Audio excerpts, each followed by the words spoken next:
Hello students, welcome to Acumen. बेटा आज के इस वीडियो में हम लोग देखने वाले हैं एसएससी जेईई ने आपके न्यू वैकेंसीज रिलीज की है बच्चों। वो वैकेंसी की डिटेल क्या क्या है, फॉर्म कब से स्टार्ट होने वाला है फिलिंग का, कब तक आप करेक्शन कर सकते हैं, क्या फीस रहेगी जनरल कैटेगरी के लिए, एससी एसटी के लिए, वुमेन्स के लिए और फिजिकली हैंडीकैप्ड बच्चों के लिए, ठीक है। और कौन से डिपार्टमेंट में फीमेल कैंडिडेट अलाउड है, कौन से में नहीं अलाउड है, ये हम लोग देखेंगे आज के इस वीडियो में बच्चों। तो आइए स्टार्ट करते हैं इस वीडियो को विदाउट एनी डिले बच्चों। चलिए बच्चों, एसएससी जेईई के होम पेज पे हम लोग आए हैं, staff selection commission junior engineer. देखिए नया नया नोटिफिकेशन अभी अभी आपके लिए आया हुआ है और ये नोटिफिकेशन के हिसाब से है क्या चीज, जरा ध्यान से अगर देखते हैं तो देखो ध्यान से क्या बोलता है। जो नई वैकेंसीज आई हैं वो किसके लिए आई हैं बच्चों, एसएससी जेईई के अंदर थोड़ा ध्यान से देखा जाए तो आई हैं junior engineer civil, mechanical, electrical के लिए 2025 के लिए ये नई वैकेंसीज आई हैं बच्चों, ठीक है। बिल्कुल लेटेस्ट वैकेंसी है, जो आपका पिछला पेपर हुआ है उससे सेपरेट वैकेंसी है ये। चलो अब यहां बात आती है सर एप्लीकेशन फॉर्म शुरू कब से होगा, तो 30 जून से इसका एप्लीकेशन फिलिंग शुरू होगा, ठीक है, 30 जून से। और कब तक रहेगा, 21 जुलाई तक इसका एप्लीकेशन रहेगा।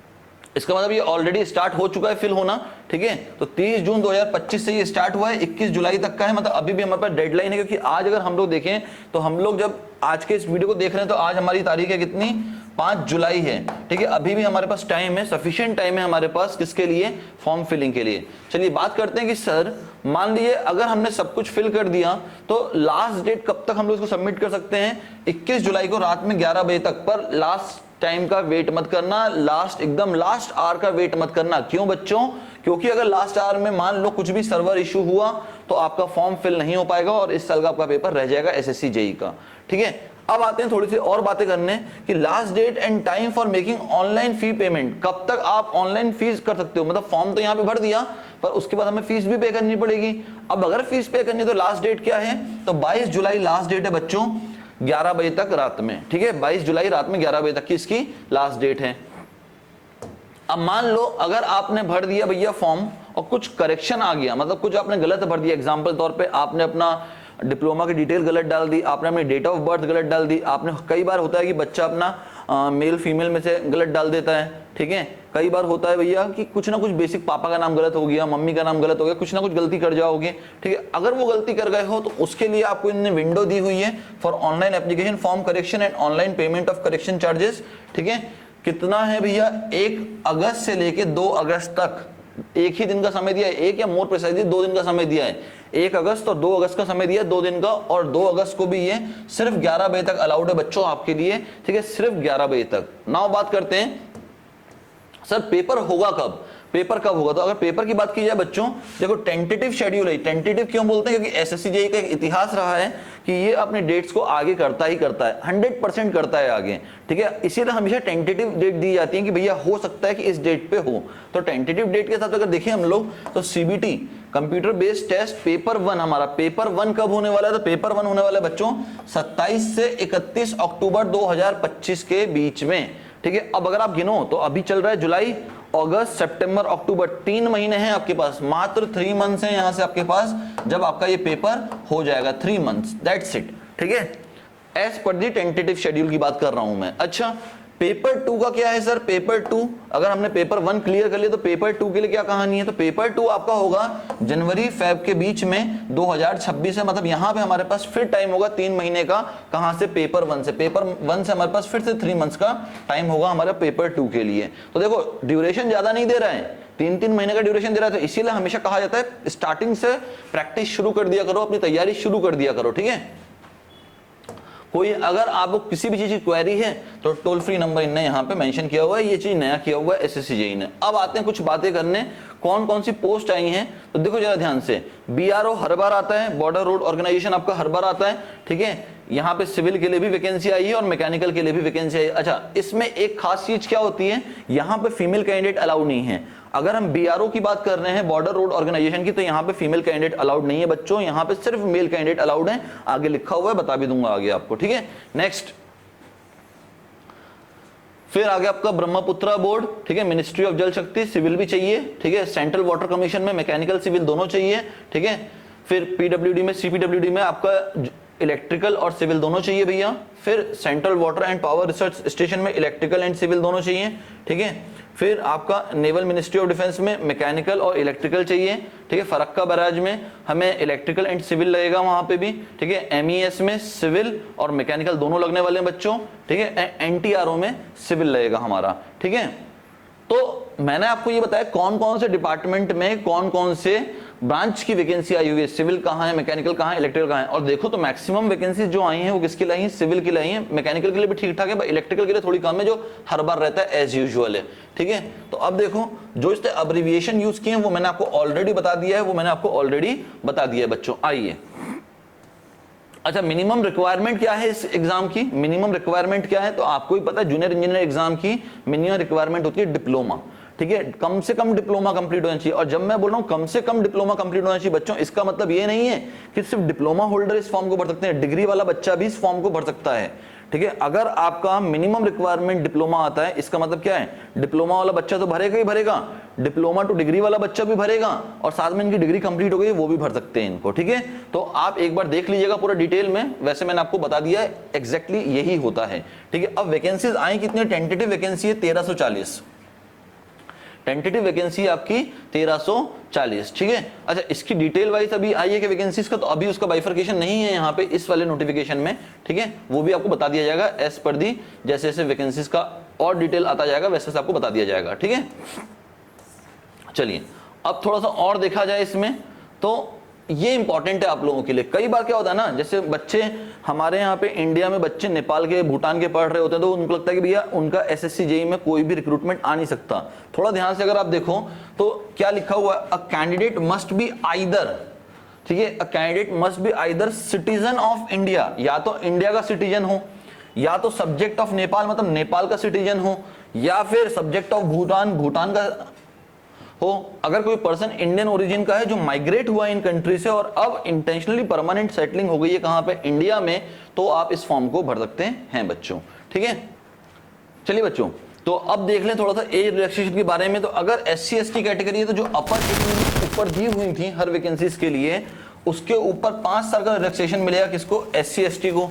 ओबीसी को कितने साल का मिलेगा बच्चों, 3 साल का मिलेगा, क्लियरली मेंशन्ड है यहाँ पे, ठीक है। नेक्स्ट अगर हम बात करें अनरिजर्व्ड ईडब्ल्यूएस पीडी, अगर हम बात करें अनरिजर्व्ड ईडब्ल्यूएस पीडब्ल्यूबीडी की, तो ये आपका 10 साल का रिलैक्सेशन है। सिमिलरली ओबीसी के लिए ये 13 साल का हो जाएगा एंड SC ST के लिए ये 15 साल का हो जाएगा। कोई एक्स सर्विसमैन है तो 3 ईयर का after deduction of the military service rendered from the actual as, ठीक है। एंड बाकी भी इसके अंदर डिटेल्स हैं, आप देख सकते हैं उसको भी। जो मेन है मैं आपको उतना बताते हुए चल रहा हूं बच्चों, ठीक है। अब बच्चों बात करते हैं फीस की, कि फीस कितना है सर फॉर्म भरने का। तो देखो आपको पूरा फॉर्म फिल करने के बाद आपको पेमेंट करना होगा। पेमेंट किसको करना है भैया, सिर्फ जनरल कैटेगरी के मेल बच्चों को और ओबीसी कैटेगरी के मेल बच्चों को पे करना है। वो भी बहुत ज्यादा नहीं है, 100 रुपए की फीस है, आपको सिर्फ इतना ही पे करना है। बाकी women candidates and candidate belonging to scheduled caste and scheduled tribes in SC ST, ठीक है। फिर person with benchmark disabilities and ex serviceman are eligible for reservation are exempted from payment of fee. मतलब female candidate किसी भी category की हो, ठीक है, आप एग्जेम्प्टेड हैं। SC ST कैंडिडेट एग्जेम्प्टेड हैं और फिजिकली हैंडीकैप्ड जो हैं वो भी एग्जेम्प्टेड हैं एंड एक्स सर्विसमैन भी एग्जेम्प्टेड हैं। सिर्फ पे किसको करना है, तो general category and OBC category के मेल बच्चों को पे करना है। वो भी सिर्फ 100 रुपीज का फॉर्म है, बहुत ज्यादा नहीं है बच्चों। फीस आप पे कर सकते हो किसी भी मीडियम से, आजकल तो आप किसी भी मीडियम से पे कर सकते हो। और फीस भरने की लास्ट डेट है आपकी कब की, 22 जुलाई रात को 11 बजे तक का बच्चों।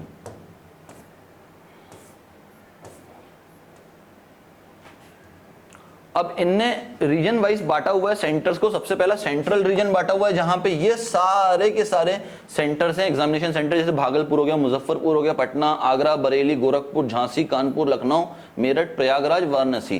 तो ये सेंट्रल रीजन में लाई करेंगे, ठीक है। ऐसे ही आपका नेक्स्ट रीजन आ जाएगा ईस्टर्न रीजन, जिसमें आपका ये सारे जमशेदपुर, रांची ये सब लाई करेंगे।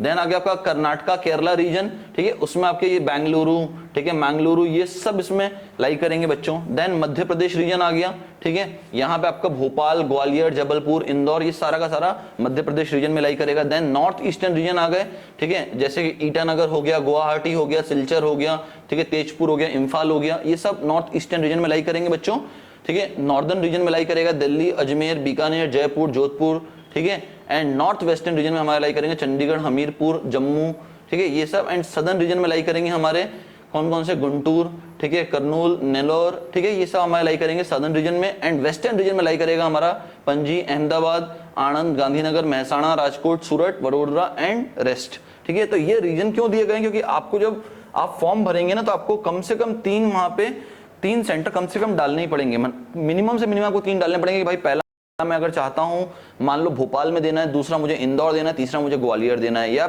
मुझे पहला देना है वडोदरा, दूसरा अहमदाबाद देना है, तीसरा सूरत देना है, तो आप उस हिसाब से रीजन को चुन सकते हैं किस रीजन में आप पेपर देना चाहते हैं। ठीक है, अब बात आती है सर पैटर्न क्या है पेपर का, तो पैटर्न पे हमने पहले भी बात की हुई है, अभी फिर से बता रहा हूं। 2 पेपर होने वाले हैं आपके, पेपर 1 और पेपर 2। ठीक है, पेपर 1 में आपका जो सिलेबस रहने वाला है वो रहेगा कैसा, जनरल इंटेलिजेंस एंड रीजनिंग आएगा, 50 क्वेश्चन आएंगे, 50 मार्क्स का होगा बच्चों, 50 question 50 marks. Similarly general awareness आएगा, 50 क्वेश्चन 50 मार्क्स, यानी 100 क्वेश्चन 100 मार्क्स ये हो गए। और यहां पे आपका आएगा टेक्निकल, अब आइदर आप सिविल के हैं तो सिविल का टेक्निकल पूछा जाएगा 100 क्वेश्चन, मैकेनिकल के हैं तो मैकेनिकल का, अगर आप इलेक्ट्रिकल के हैं तो इलेक्ट्रिकल के क्वेश्चन पूछे जाएंगे टेक्निकल। तो 100 क्वेश्चन यहां हो गए, 100 यहां हो गए, टोटल 200 क्वेश्चन बने 200 मार्क्स के। और अगर ड्यूरेशन देखो तो सिर्फ 2 घंटे हैं आपके पास, यानी आपके लगभग 200 क्वेश्चन 2 घंटे में, यानी 120 मिनट में आपको 200 क्वेश्चन करने, यानी 0.5 मिनट के आसपास आपको एक क्वेश्चन के लिए समय मिलता है बच्चों। ठीक है, इसीलिए यहाँ पे पेपर जब आप देते हैं ना तो आप देखते होंगे 1 लाइनर क्वेश्चन सीधे मिलते हैं यहाँ पे, क्यों, क्योंकि यहाँ पे सॉल्व करने का टाइम नहीं होता। ठीक है, नेक्स्ट बेटा अगर अब मैं पेपर 2 की बात करता हूं तो पहले पेपर 2 आपका कैसा होता था, कन्वेंशनल होता था, अब इनने क्या कर दिया, इसको भी ऑब्जेक्टिव कर दिया है। तो कंप्यूटर बेस्ड आपका एग्जामिनेशन होने वाला है पेपर 2 भी। अगर आप सिविल के तो सिविल का पेपर लिखेंगे, इलेक्ट्रिकल, मैकेनिकल का 100 क्वेश्चन आएंगे, 300 मार्क्स का पेपर रहेगा, यानी एक क्वेश्चन 3 मार्क्स का रहेगा। यहां पे नेगेटिव मार्किंग चलेगी। ठीक है,